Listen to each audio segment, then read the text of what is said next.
Hoje eu quero falar sobre Oséias, capítulo 8, que Deus tem mexido muito comigo durante a semana.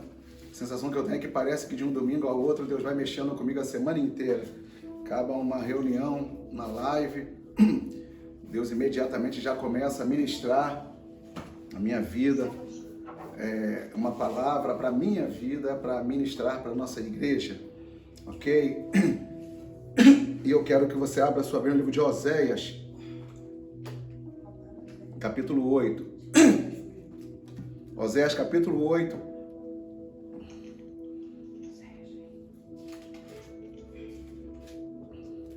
Hoje não é uma palavra muito fácil de ser pregada, mas eu creio que Deus vai dar muita graça para que ela seja bastante compreensível e que ela não somente seja uma mera palavra, mas que a gente aplique essa palavra que vamos receber hoje para a nossa vida, que diz respeito também a esse tempo que nós temos vivido.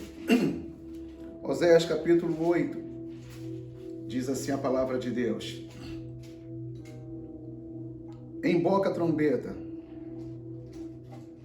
onde toca a trombeta, ele vem como a águia contra a casa do Senhor, porque transgrediram a minha aliança e se rebelaram contra a minha lei. A mim me invocam, nosso Deus, nós Israel te conhecemos. Israel rejeitou o bem, o inimigo perseguirá. Eles estabeleceram reis, mas não da minha parte. Constituíram príncipes, mas eu não soube. Da sua prata e do seu ouro fizeram ídolos para serem destruídos. O teu bezerro, ó Samaria, é rejeitado. A minha ira se acende contra eles. Até quando serão eles incapazes da inocência? Porque vem de Israel, é obra de artífice, não é Deus, mas em pedaços será desfeito o bezerro de Samaria, porque semeiam ventos e colhem tormentas. Não haverá seara, a erva não dará farinha, e se a der, comê-lo-ão os estrangeiros. Israel foi devorado agora, está entre as nações como coisa de nenhum valor, de que ninguém se agrada. Porque subiram a Assíria, o jumento montês anda solitário, mas Efraim mercou amores. Todavia, ainda que eles merquem socorros entre as nações, eu os congregarei. Já começaram a ser diminuídos por causa da opressão do rei e dos príncipes. Porque Efraim multiplicou altares para pecar. Estes lhe foram pecar. Embora eu lhes escreva a minha lei em 10.000 preceitos, estes seriam tidos como coisa estranha.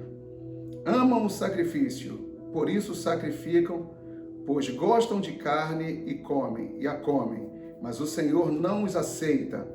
Agora se lembrará da sua iniquidade e lhe castigará. Eles voltarão para o Egito, porque Israel se esqueceu do seu Criador e edificou palácios, e Judá multiplicou cidades fortes.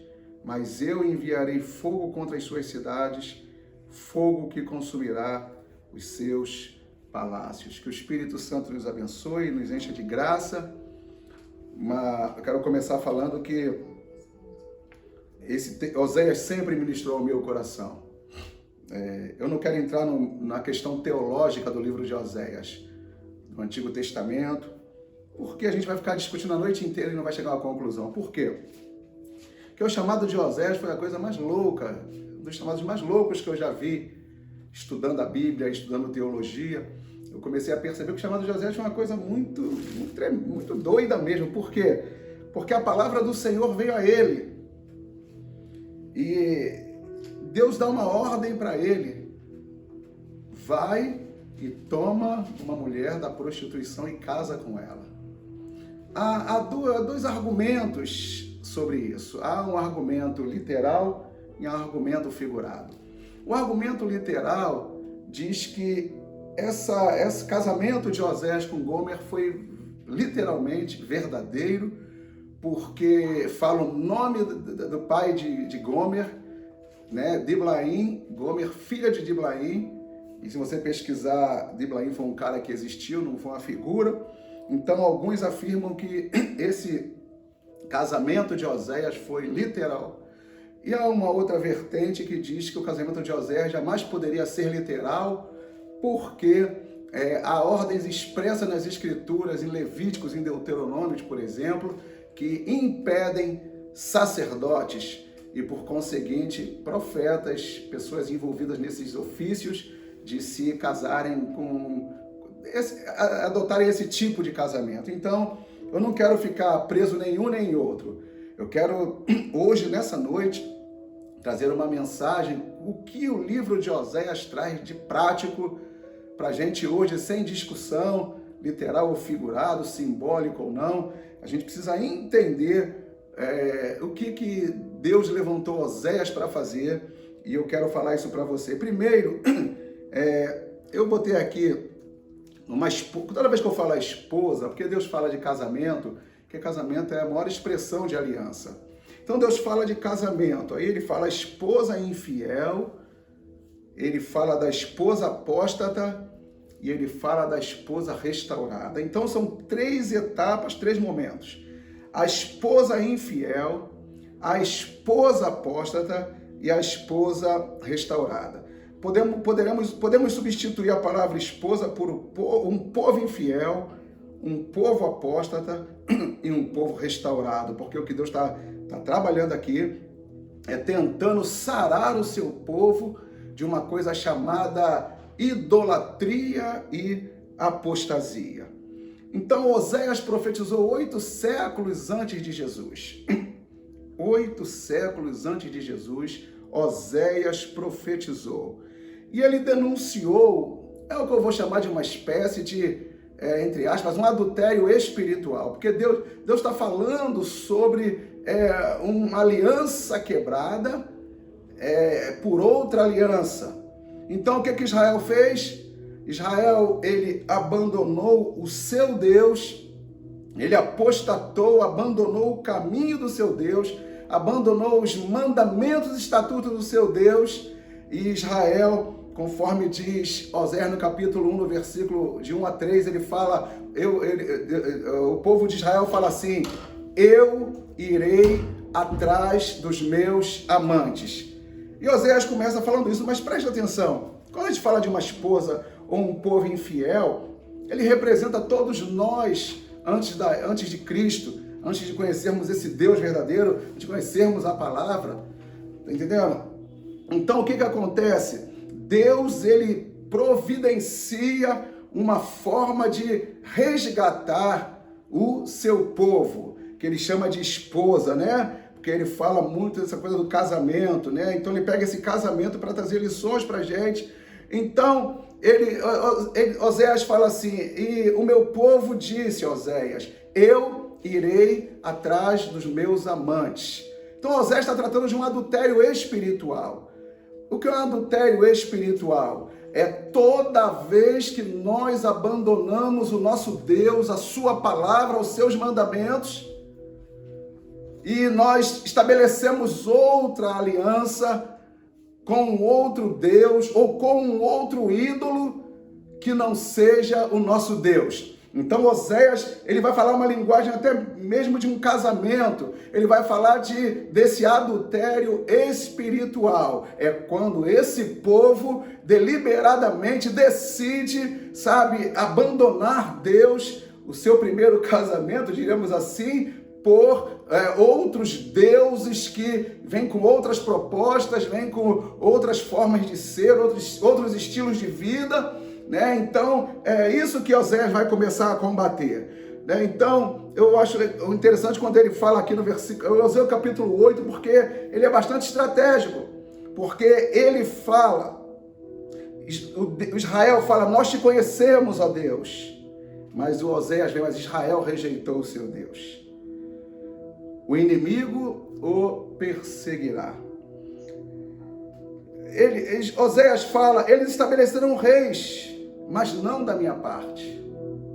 Se você pegar esse texto aqui, você vai lá por início, Eu procurei que dias são esses que diz, Deus fala, a palavra do Senhor que veio a Oséias nos dias de Uzias, nos dias de Jotão, nos dias de Acás, que eram reis do reino do sul, que era Judá. Mas ele fala uma coisa ali que eu fiquei pesquisando, ele começou a falar sobre também no reino do norte, porque no fundo, primeiro ele vai mostrar que Oséias vai profetizar num período de Isaías e nos reis do sul, e depois ele vai falar de um rei que foi determinante assim para o descalabro, para a ruína, para a apostasia de Israel, chamada Jeroboão. E ele fala no capítulo do primeiro, ele cita os reis da área de Judá. Depois ele agora vai falar de Jeroboão, que era filho, sabe, do sacerdote, também lá. Então o que acontece? Jeoás, era filho de Jeoás. Então o que acontece? Eu comecei a pesquisar e falar, nos dias eu falei, que dias são esses de Jeroboão? E eu pesquisei umas coisas aqui que me deixou de cabelo em pé, vocês veem, né?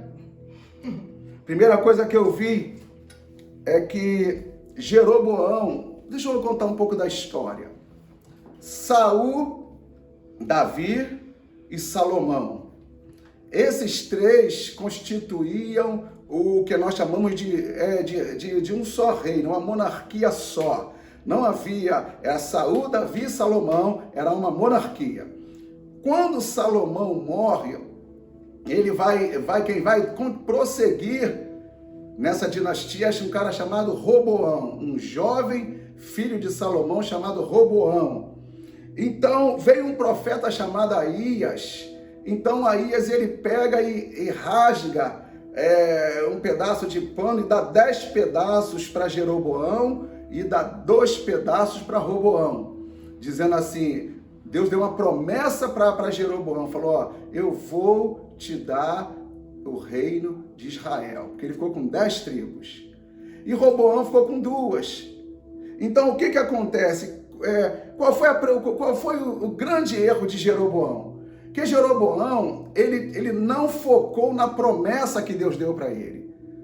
Jeroboão estava preocupado com a ascensão de Roboão, filho de Salomão, e possivelmente desse Roboão crescer de tal forma que viesse atrás dele e o matasse.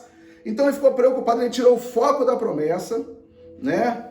E ele ficou com medo do povo considerar Roboão. Então ele ficou cheio de coisas na cabeça, e quando a gente fica cheio de coisas na cabeça, a gente vai perdendo o foco da promessa e da palavra de Deus.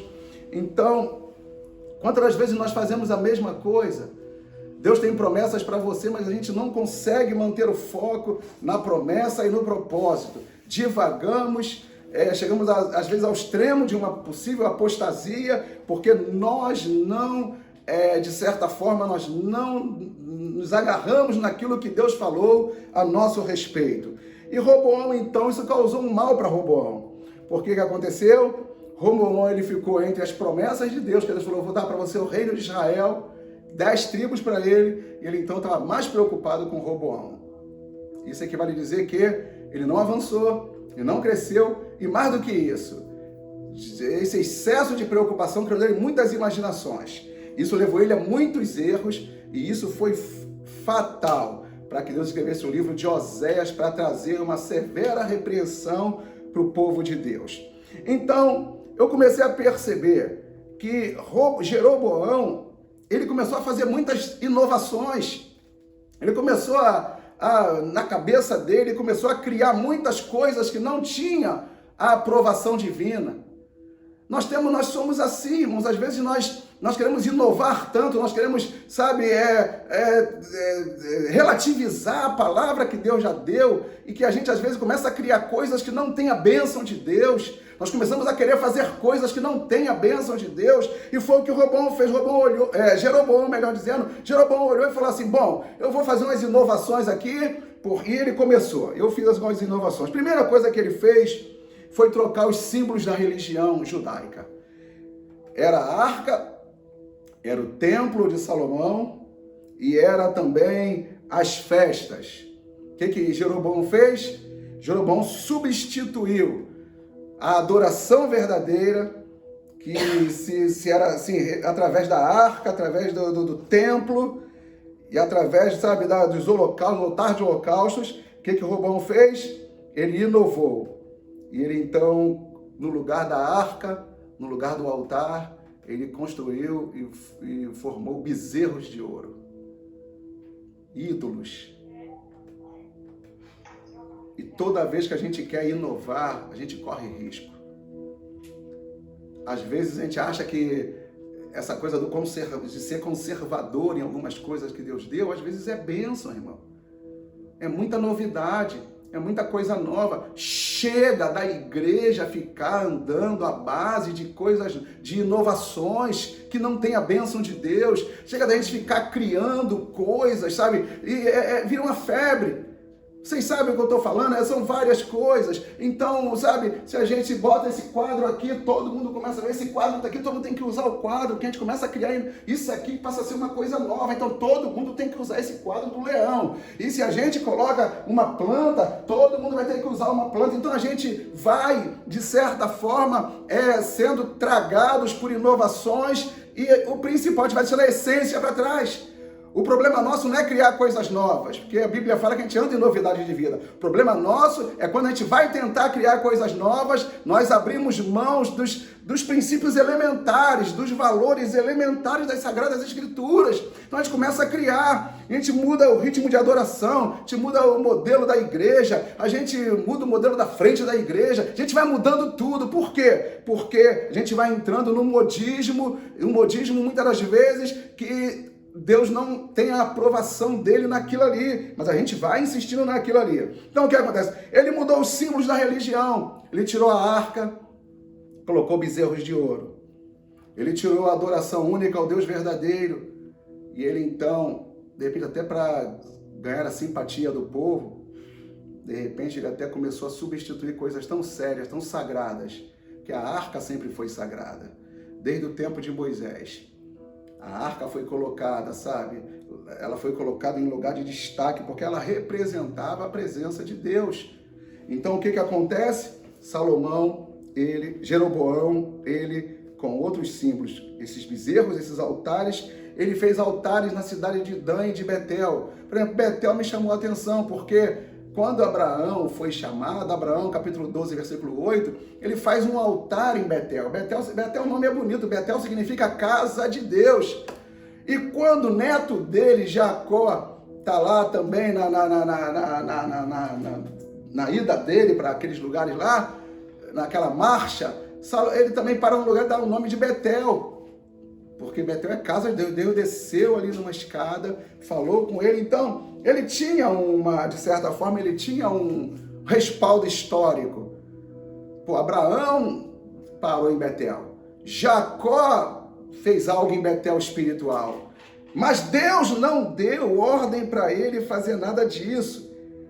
Então ele levanta um altar em Dan, levanta um altar em Betel. Sabe, nós queremos fazer coisas que Deus não está mandando a gente fazer. É quando a gente insiste em sermos absorvidos pelos modismos, pelas coisas da vida, e nós assim vamos subestimando as coisas que já estão definidas. Sabe, a gente quer criar novos modelos para tudo, e não é por aí. Então o que acontece? A religião, ele inovou a religião.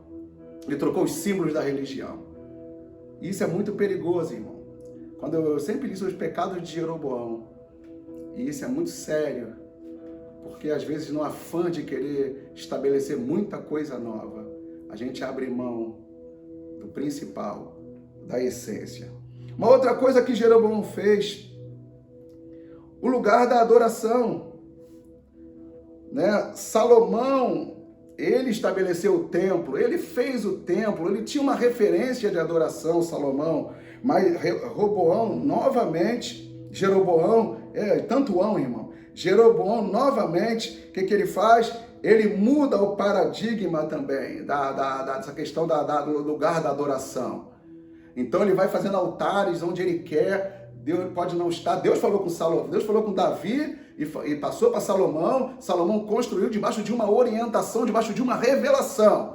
O problema nosso é quando nós nos sentimos tão inteligentes, tão assim, com tanto carisma, com tanta virtude, que a gente vai fazendo as coisas já na base da nossa capacidade, autocapacidade. E mas é uma tragédia, porque às vezes isso também vai substituindo, sabe, a revelação do céu para a nossa vida, porque é tão fácil você ser inteligente, é tão fácil você trazer direções para a sua vida, que você raciocina, você pensa, você é uma pessoa racional. Então o que acontece? Mas a gente vai se perdendo. A gente começa com um grau, a gente vai perdendo o rumo da nossa vida, que a gente quer trazer coisas novas. E Jeroboão mudou o paradigma da adoração. Outra coisa, ele mudou o símbolo e mudou o lugar da adoração. Tudo o povo está sofrendo, irmão. E tudo ele foi estigmatizando o povo com esses pecados dele. Outra coisa que Jeroboão fez foi a questão do sacerdócio. A lei de Moisés é muito clara, assim, os levitas, os filhos de Arão, vão ser os sacerdotes. Sabe o que Jeroboão fez? Jeroboão, ele não respeitou a limitação. E o que Jeroboão fez? Ele ordenou pessoas de todas as tribos. E tinha uma coisa, ele queria um sacrifício. Se alguém tivesse um dinheiro para pagar o sacrifício que ele queria, ele se tornava um sacerdote. Então ele errou 2 vezes pela corrupção e por quebrar algo que Deus não mandou ele fazer. Ele mudou o paradigma do sacerdócio. Irmãos, a pior tragédia que pode acontecer para quem é ordenado e para quem ordena é quando a gente estabelece pessoas que não é para serem estabelecidas. A pior coisa que pode, uma das piores coisas que pode acontecer é a gente seguir o nosso ímpeto, a nossa revelação pessoal, e nós estabelecemos pessoas que Deus não quer estabelecer. Nós quebramos princípio. Nós abrimos mão daquilo que Deus está de maneira muito clara dizendo para a gente. Ele falou para Moisés, somente os filhos de Arão serão sacerdotes, os levitas. E Jeroboão, ele no afã de querer aglutinar rei de 10 tribos, a tribo do norte, ele começa a corromper. Ele estabelece, ele ordena sacerdote de todas as tribos. Ele vai se perdendo. E por conseguinte o povo vai se perdendo também. Outra coisa que ele corrompeu também, as datas das festas. Pra você ter uma ideia, toda festa, se você estudar sobre Israel, cada festa tinha um significado. Por exemplo, a festa do Purim, que era a festa lá do livro de Esther, tinha um propósito, tinha uma data. A Páscoa tinha um propósito, tinha uma data. A festa dos tabernáculos tinha um propósito, tinha uma data. E o que acontece? O que Jeroboão fez?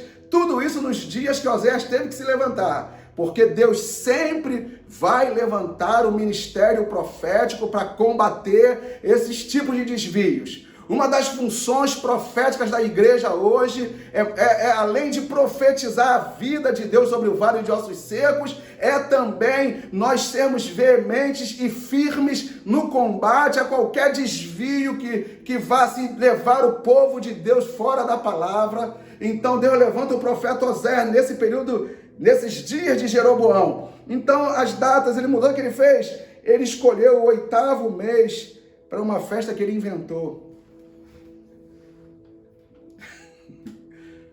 Ele escolheu uma festa, escolheu uma data, falou, vai ser assim.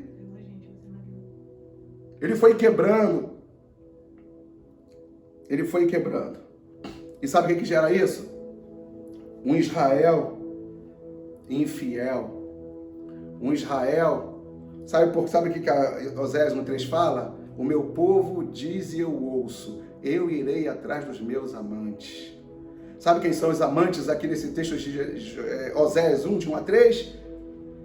Os ídolos, os postes ídolos, os baalins.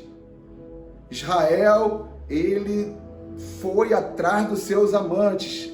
Você precisa entender o que Oséias está falando. Oséias está falando que toda vez que a gente abandona o nosso Deus, a gente vai estabelecer um ídolo para a nossa vida. E isso é muito sério. Cuidado com isso. Oséias 2, de 1 a 14, ele vai ser mais claro, ele vai falar também da apostasia de Israel. Ele vai falar, Israel está apóstata. Ele fala, Israel me abandonou, Israel me deixou. Oséias 3:1 é uma outra coisa interessante, porque vai falar, Oséias 1:3, Deus faz Oséias, figurado ou simbólico, ou literalmente, vai ir atrás de uma pessoa perdida, suja, imunda, resgata ela, resgata essa pessoa, tudo para manifestar o amor de Deus, o grande amor de Deus que não desiste de ninguém.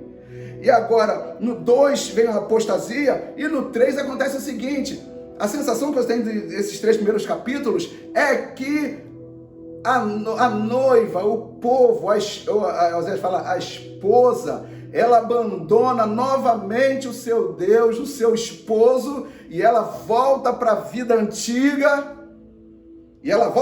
Então, Oséias capítulo 3, agora vem ele falando, Deus falando, Oséias, vai de novo. Agora tu fala o seguinte, você não vai tomar de lá não, agora você vai comprar.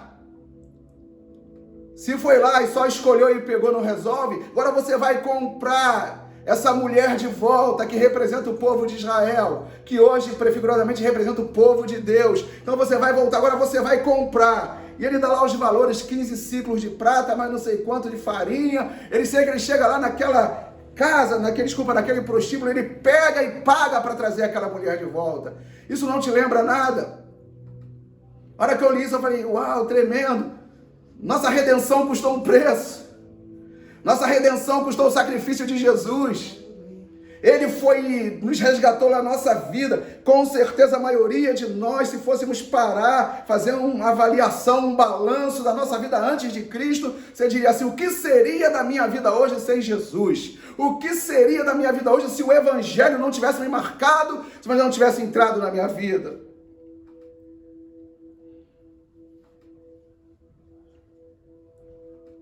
Ele fala da esposa apóstata.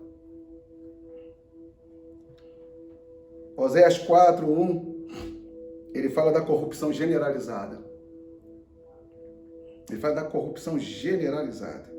A corrupção religiosa, a corrupção política, a corrupção ética, a corrupção moral. Israel está mergulhado num período de absoluta iniquidade.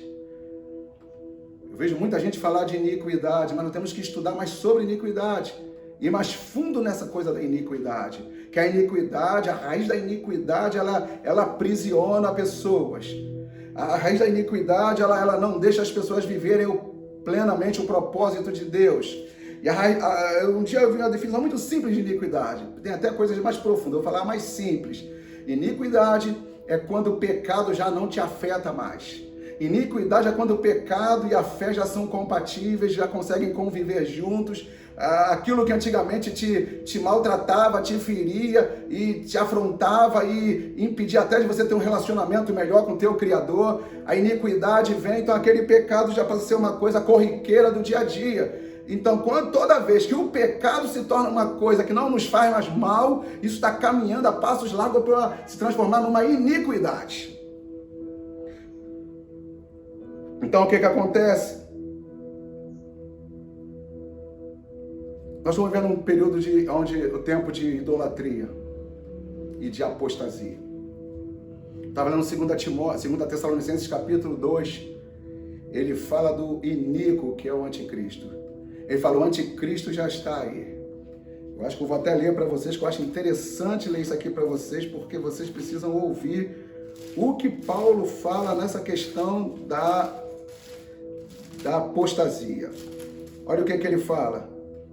A revelação da apostasia, o homem da iniquidade. Irmãos, no que diz respeito à vinda do nosso Senhor Jesus Cristo e à nossa reunião com Ele, nós vos exortamos a que não vos demovais da vossa mente com facilidade. Está falando de apostasia, irmãos. Não vos demovais da vossa mente com facilidade, nem vos perturbeis, quer por espírito, quer por palavra, quer por epístola, como se procedesse de nós, supondo tenha chegado o dia do Senhor. Supondo tenha chegado o dia do Senhor. Porque qual era o lance dos crentes de Tessalônica?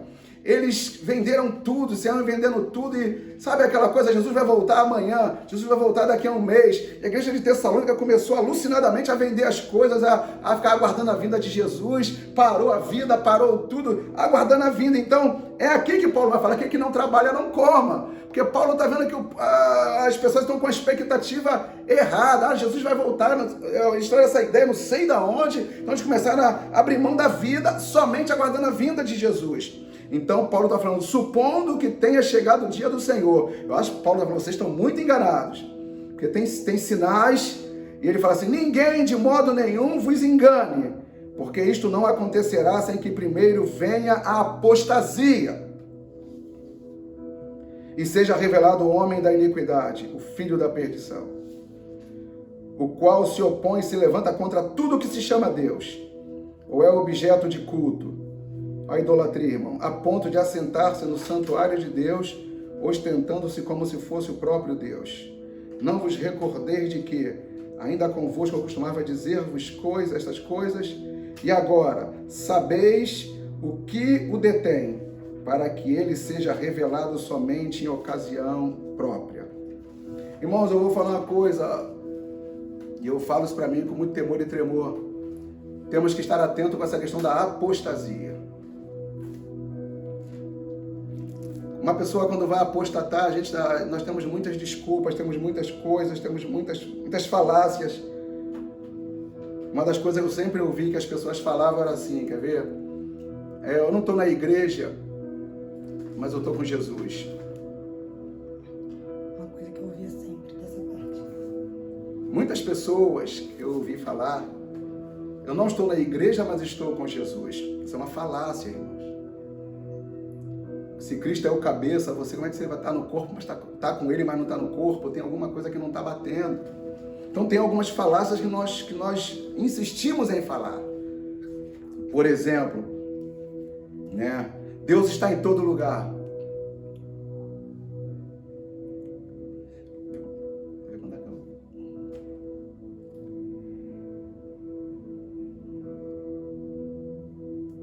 Por exemplo, Deus está em toda parte.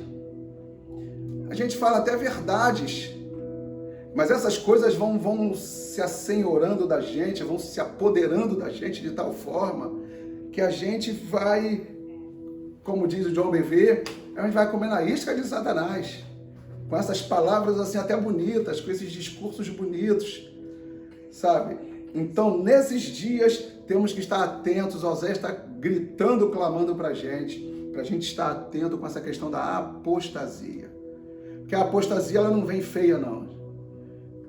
Gosto do nosso irmão Judson, ele canta, né? O que aconteceu com o fogo, o que aconteceu com a paixão, essa música, essa saudade dela. E ele fala assim, ele responde, ele fala, foram as distrações e foram as coisas boas que me afastaram. Não são coisas ruins, não. Então, vamos lá, então. Eu coloquei aqui, a idolatria é o combustível da apostasia. Você vê no tempo de Jeroboão, a idolatria foi assim generalizada em Israel. O povo abandonou Deus, o povo largou o Senhor, e Deus o tempo inteiro tentando trazer o povo de volta. Mas assim, a verdade, o que é uma idolatria? Eu escrevo aqui, uma idolatria, vou definir idolatria bem simples: transferência de honra, transferência de lealdade e transferência de adoração. Adoração aos ídolos. E eu botei aqui, né, alguns ídolos que tomam a gente aqui. Ídolo pode ser qualquer ser, qualquer pessoa ou qualquer coisa que se torna um objeto do nosso culto. Eu achei legal esse lance do culto, porque a gente, às vezes, nós estamos tão mergulhados na idolatria por algo ou por alguém, que isso acaba cultuando essa pessoa, divinizando essa pessoa. E isso é pecado, porque Isaías 42, 7 e 8 fala, minha é a glória, e não dou a outra, e não divido com os ídolos, minha é a glória. Então eu coloquei aqui, por exemplo, alguns combustíveis que podem levar você a apostasia. O dinheiro, a Bíblia fala, ele não é ruim, mas o amor ao dinheiro é a raiz de todos os males. Se a Bíblia fala, eu acredito. A Bíblia fala, eu acredito. O amor ao dinheiro é a raiz de todos os males. E o dinheiro pode ser um ídolo, sim. Porque, inclusive, no sistema capitalista, a gente foi tentado ao longo de anos, o tempo inteiro, a mergulhar na conquista, na busca da riqueza, na busca dos prazeres, da riqueza, busca, e a gente, sabe, eu tenho 30 e poucos anos de cristão, um tempinho bom, né? Mas eu vou dizer para você uma coisa, eu já fui em lugares que eu vi assim, como a idolatria ao dinheiro, como que ela funciona. E está dentro da igreja, irmão, dentro das igrejas. Nós hoje associamos prosperidade à quantidade de dinheiro que você ganha, sucesso, tudo isso. Hoje em dia você acha até que você é um fracassado, você fica pensando, eu sou um fracassado, porque o apelo hoje o tempo inteiro é que se você não tem a quantidade de dinheiro que você sonhou ter, então você é um fracassado. Isso é mentira. Isso não é bíblico, não é bíblico. O dinheiro é um Deus, acaba sendo um Deus. Pessoas que abrem mão do propósito por causa de dinheiro, abrem mão do chamado por causa do dinheiro, abrem mão de tantas coisas por causa do dinheiro. E a gente chega à conclusão que é o seguinte, isso se torna um ídolo na nossa vida, um bezerro de ouro na nossa vida. Outra coisa que eu achei interessante também, filosofias humanas, o racionalismo, o humanismo. Às vezes nós idolatramos a nossa inteligência. E quando a gente idolatra a nossa inteligência, isso é pecado, porque, sabe, você acaba também colocando a sua inteligência num local que não é para estar. Que eu vou te falar uma coisa, é bom ser inteligente. Eu me considero uma pessoa inteligente. Lu, várias vezes você se sente uma pessoa inteligente. Só tem uma coisa, isso não pode roubar o governo do Espírito Santo na tua vida.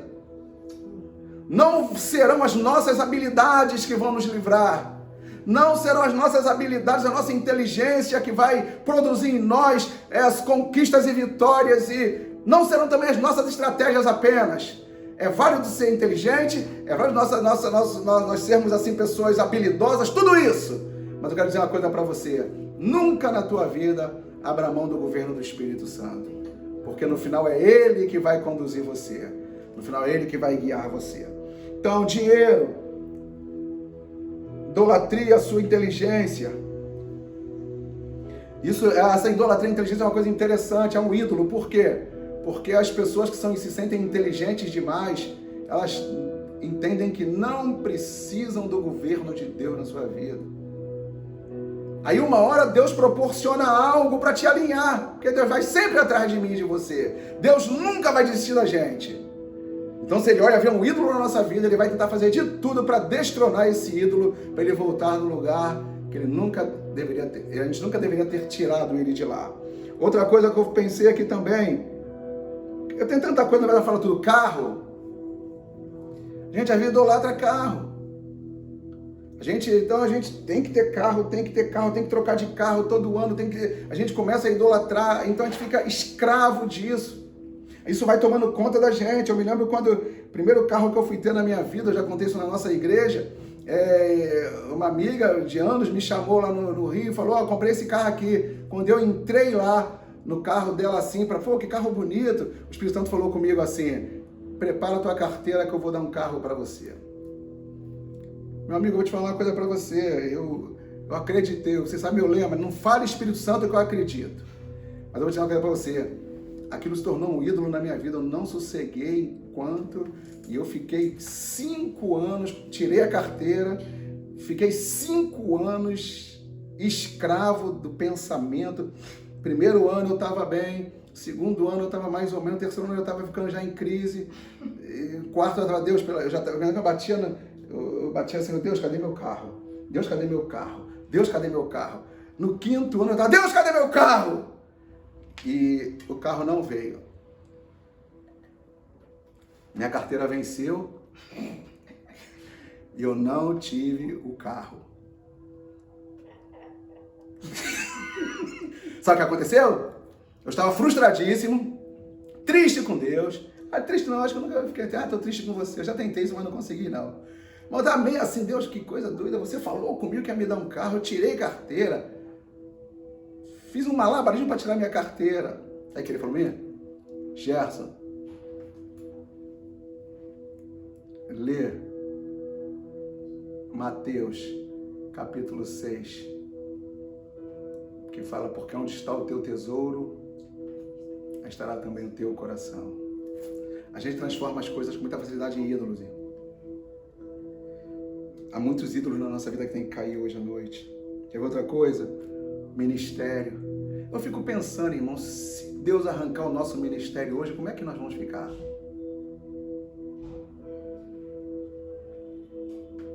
Nós agarramos o ministério, nós agarramos com tanta paixão, com tanta intensidade, que eu vou dizer uma coisa para você.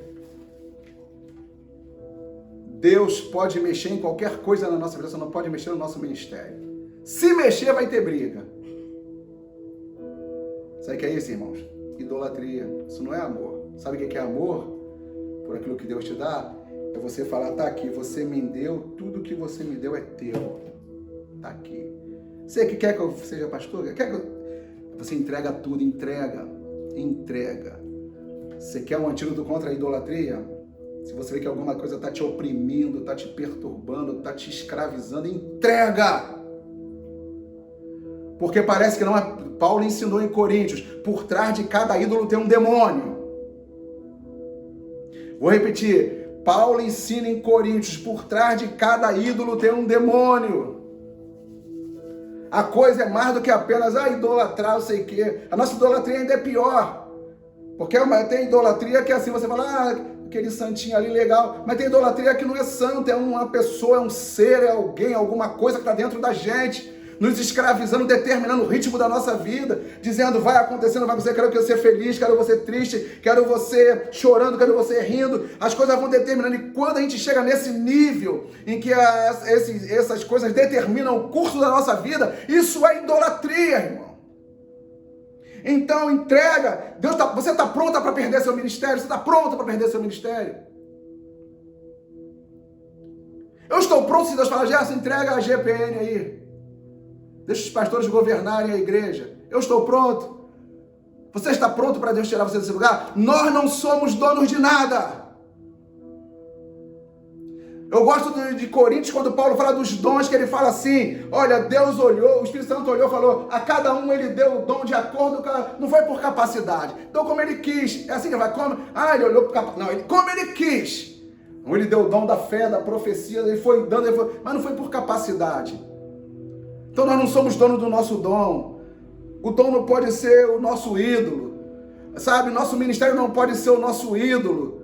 Porque ídolo é oriundo de idolatria. Idolatria é quando você substitui o culto a Deus. Tudo que você coloca acima de Deus na sua vida é uma idolatria. Um emprego. A gente está quase morrendo, não sei o que, queria um emprego, não tem um emprego que eu sonhei. Vai atrás, vamos lá, irmão, vamos orando, confiando em Deus. Você quer um emprego que você sonhou? Vai orando. Você quer realizar o sonho que você sonhou há tanto tempo? Vai confiando em Deus. O problema nosso é que a gente se torna bom demais. A idolatria consegue fazer isso com a gente. Ele faz a gente, você é muito bom. Você é muito bom. A gente às vezes até pensa assim, se eu fosse o pastor da GPN, eu faria tudo diferente. Ok. Só que você não é o pastor da GPN. Porque a questão de você ter um chamado, uma vocação, não é baseado na sua habilidade. Pelo contrário, Deus sempre escolheu as coisas loucas do mundo para envergonhar as sábias. Eu já falar que vida sentimental e tantas outras coisas. Mas hoje, qual é o seu ídolo hoje? Qual é o seu ídolo? São os seus filhos? É o seu casamento? Qual é o seu ídolo hoje? Não podemos esquecer que ídolo é tudo que você coloca no lugar ou acima do teu Criador. Então, vamos finalmente Oséias capítulo 8. Vou voltar que eu quero fechar aqui. Tem uma palavra aqui que mexeu comigo muito. O primeiro fala, capítulo 4, fala, versículo 3, a Bíblia fala, Israel rejeitou o bem, o inimigo a perseguirá. Ele estabeleceu coisas que não foi da minha parte. Constituíram príncipes que eu não soube. Fizeram da prata e ouro, fizeram ídolos. Esse era o contexto de Oséias lá naquele tempo. Fizeram um bezerro de ouro em Samaria. O bezerro de ouro, a história do bezerro começou lá em Êxodo 32 com Arão. Foi permeando em toda a história. E até hoje nós temos que fazer nossos bezerros de ouro aí. Agora o versículo 8 diz assim: Israel foi devorado como coisa de nenhum valor. Sabe o que eu estou dizendo? Sabe o que Oséias está falando para a gente?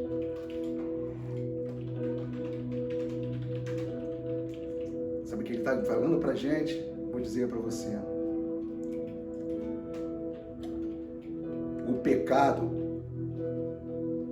tira a nossa autoridade. Se você pegar o mapa mundi, Israel está quase que no centro do mundo. Israel foi criado por Deus para ser a igreja do Antigo Testamento. Tanto que você vê no hebraico a congregação de Israel, é a mesma palavra para a congregação de Israel, os chamados para fora, é a mesma no grego aqui, chamada eclésia, igreja, os chamados para fora. Israel e a igreja têm uma conexão de propósito. Então o que acontece? Oséias fala assim, diante de todo esse quadro que eu te falei, Oséias fala assim, Israel foi devorado. Ou seja, que coisa pior para a nação de Israel do que estar no meio de nações pagãs e as pessoas rindo, fazendo chacota, as pessoas... Israel perdeu a autoridade. Israel deixou de ser referência. E é muito triste quando a gente chega a esse nível. Quando eu estudei isso aqui, eu fiquei... Israel foi devorado como coisa de nenhum valor, de nenhum proveito. Sabe o que acontece, irmãos? É que a iniquidade, a idolatria, ela vai nocauteando a gente vai perdendo a autoridade. E a pior coisa que pode acontecer para mim e para você é nós perdermos a nossa autoridade, deixarmos de ser referência. Deixarmos de ser referência. Mas Oséias capítulo 14, versículo 1, há um grito do céu dizendo: volta, Israel, para o teu Deus. Oséias termina o capítulo 14 gritando, chamando Israel de volta para abandonar os seus altares, para abandonar os seus ídolos.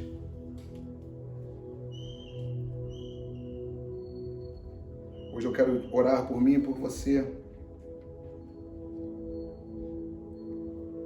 porque o que Oséias vai falar nesse livro, nesses 14 capítulos, é que o amor de Deus por mim e por você é incondicional. Vamos falar uma coisa, a gente só se perde se a gente quiser. Nós só nos perdemos se a gente deliberadamente decidir nos perder. Porque eu vou te falar uma coisa para você, Deus nunca vai desistir da gente. Ele dá um grito, ele fala: volta, Israel, para o teu Deus. E hoje ele está chamando a gente para voltar para ele. Cuidado, sabe? Cuidado para você não se perder. É um tempo de muita apostasia. Agora, sabe o que a Bíblia fala? Mateus 24:12, por se multiplicar a iniquidade, o amor de muitos se esfriaria. Aumento de multiplicação de iniquidade vai gerar redução, quase que a extinção do fogo de Deus na nossa vida. Não brinque com isso. Hoje você pode estar por aí, sabe? Eu quero te chamar hoje para você, primeiro, volta para os braços do teu Deus. Deixa Deus governar a sua vida. Deixa Deus ser o Senhor da tua vida. Não queira estabelecer o que Deus não estabelece. Não queira instituir o que Deus não institui. Deixa Ele guiar a sua vida. Volta, Israel. Oséias termina o livro dele chamando Volta, Israel. E onde você estiver nessa noite, quero dizer para você, sabe, deixa Deus quebrar as cadeias da idolatria na tua vida. Deixa Deus quebrar as cadeias, sabe, da religião na sua vida. Deixa Deus quebrar as cadeias da iniquidade na tua vida. Sabe? Deus está de braços abertos te esperando. E onde você vai querer que você fechasse os seus olhos agora.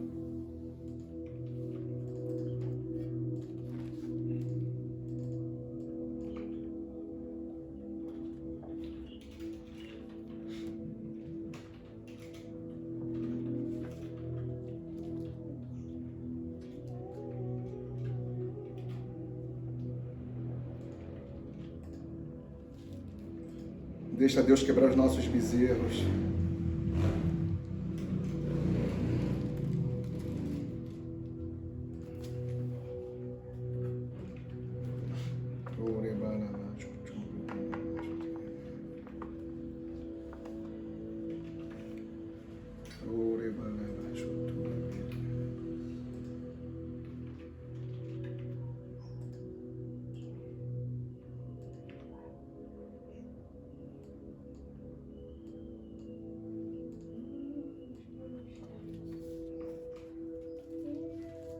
Saia dessa pandemia queimando mais. Saia dessa pandemia queimando mais no fogo do Espírito Santo. Você pode fazer isso.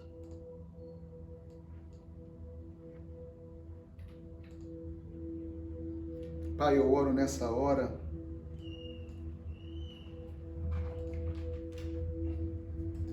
para que o Senhor venha tocar em cada pessoa nessa noite.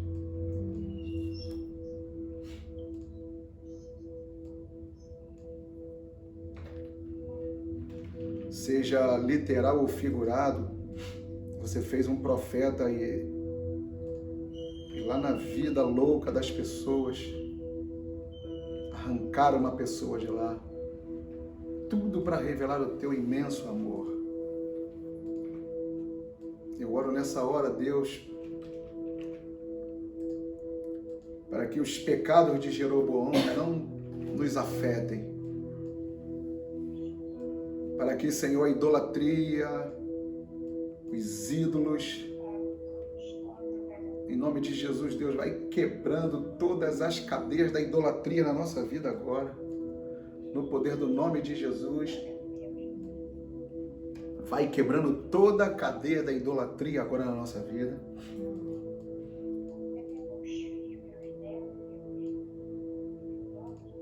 Quebra todas as raízes da iniquidade na nossa vida, pelo menos começa a quebrar, a detonar. Que Israel estava mergulhado na iniquidade.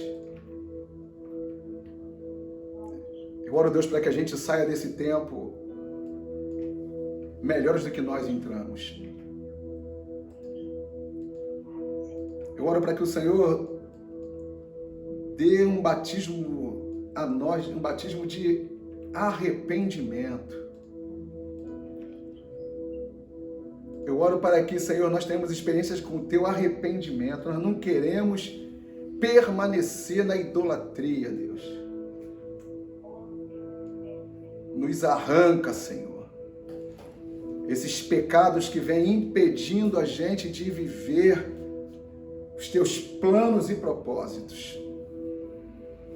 Eu oro para que, em nome de Jesus, agora, o Espírito Santo quebre toda cadeia agora na nossa mente. Eu oro para que onde as pessoas estiverem agora, a cadeia da idolatria seja quebrada e anule esse processo de apostasia em qualquer pessoa que esteja ao meu alcance nessa hora. Deus, traz essas pessoas de volta para os teus braços. Traz essas pessoas de volta para ti. Por favor, Espírito Santo, há um grito teu, volta Israel. E há um grito teu em pleno século XXI, o mesmo Deus dizendo, cara, eu quero você, eu quero você, eu quero você. E como diz em Oséias 3, aquele resgate custou um preço. E eu sei que o nosso resgate também custou um preço. Faz a tua igreja te amar mais, Deus. Faz a tua igreja te amar mais. Por favor, faz a gente te amar mais. em nome de Jesus.